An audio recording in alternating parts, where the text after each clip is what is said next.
Bonjour, eh bien nous allons aborder un sujet un petit peu particulier avec Dominique Camus. Dominique Camus est ethnologue et historien. Bonjour.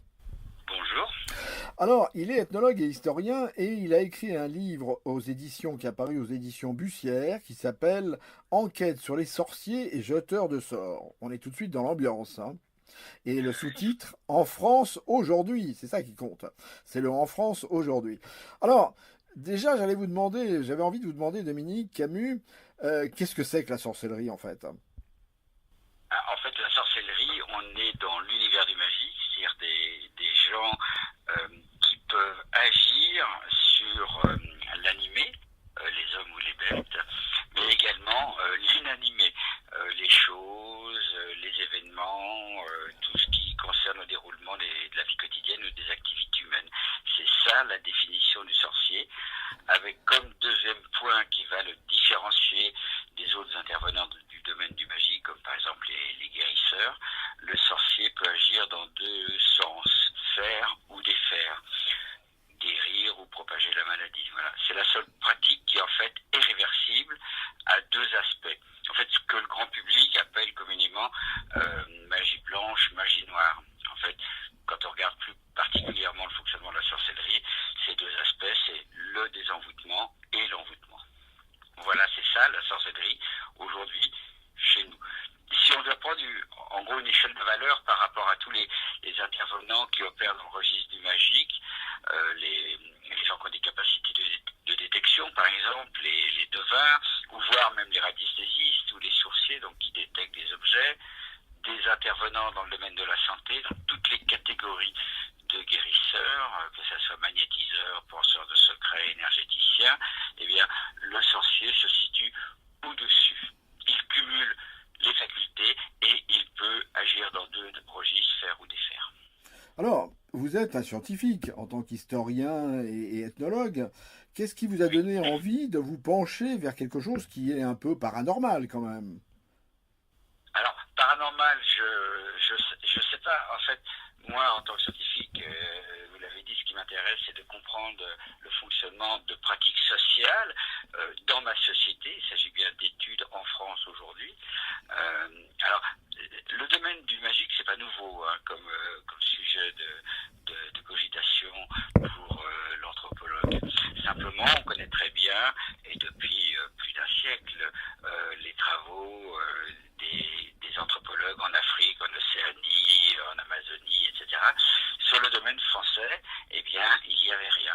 C'est tout. Les seuls travaux, je parle en universitaire, hein, autour du magique portent, enfin, on les doit surtout aux historiens qui se sont d'ailleurs focalisés sur la période de la répression de la sorcellerie, c'est-à-dire en milieu 15e jusqu'à la fin du 17e, et puis on a quelques traces d'écrits là-dessus à la fin du 19e avec nos folkloristes, en gros sous la rubrique superstition, tradition populaire, recettes de bonnes femmes, etc. Donc voilà, c'est vraiment un domaine qui a été absolument désertifié, pas du tout envahi par les études universitaires, alors que par ailleurs, les écrits sur le magique sont pléthores depuis la fin du 19e. Mais justement, ce domaine est laissé au bon soin de tous les auteurs de paranormal, etc. Alors, qu'est-ce qui vous a donné envie de vous pencher sur les sorciers? Est-ce que vous avez rencontré un sorcier, par exemple? Ah bah, les sorciers, j'en ai rencontré des dizaines. Tous les thèmes qui sont traités dans mon ouvrage eh bien, portent sur des choses, non pas qu'on m'a dites, mais des choses auxquelles j'ai été partie prenante, que j'ai observées. Toutes les affaires de sorcellerie qui sont citées dans le livre, eh bien, c'est des affaires auxquelles j'ai été témoin auprès des intervenants, c'est-à-dire des envoûteurs ou jeteurs de sorts, et de leurs clients. C'est des choses que j'ai suivies de A jusqu'à Z. On est vraiment sur du travail de terrain. Alors, c'est ce qui est intéressant, mais j'allais vous poser une question un peu bête. Comment reconnaît-on un sorcier?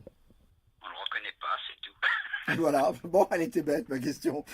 Donc, et alors, quand fait-on appel à un C'est ma sorcier? question aux auditeurs. Y a-t-il un sorcier sur les ondes?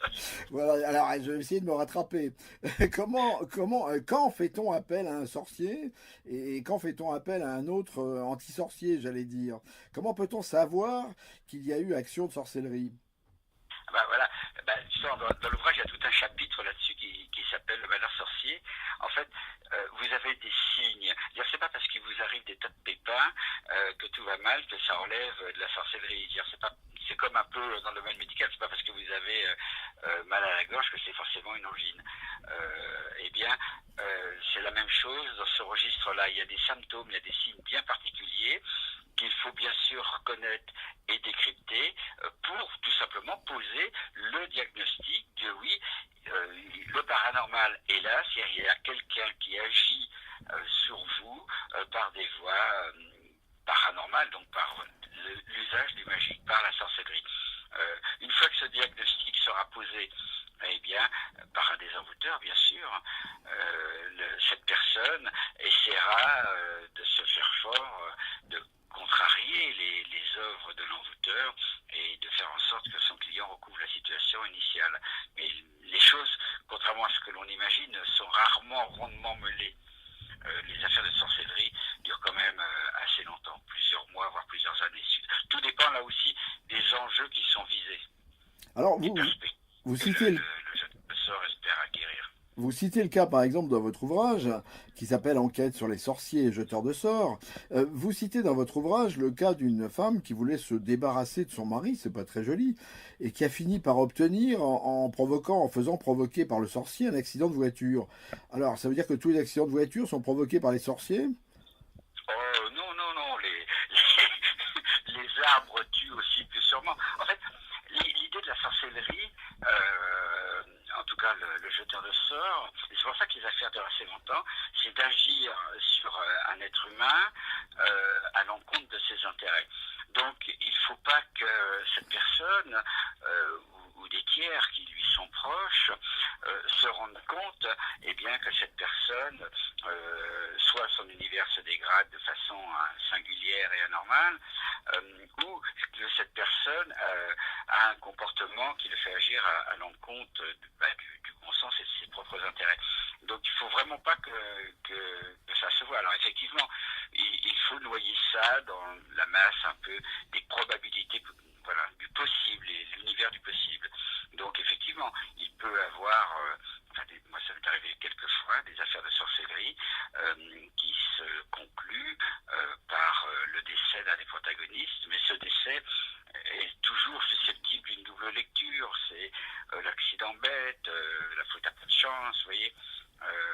Ça ne doit pas entraîner, autant que faire se peut, une réaction très brutale de la partie adverse, parce que pour le coup,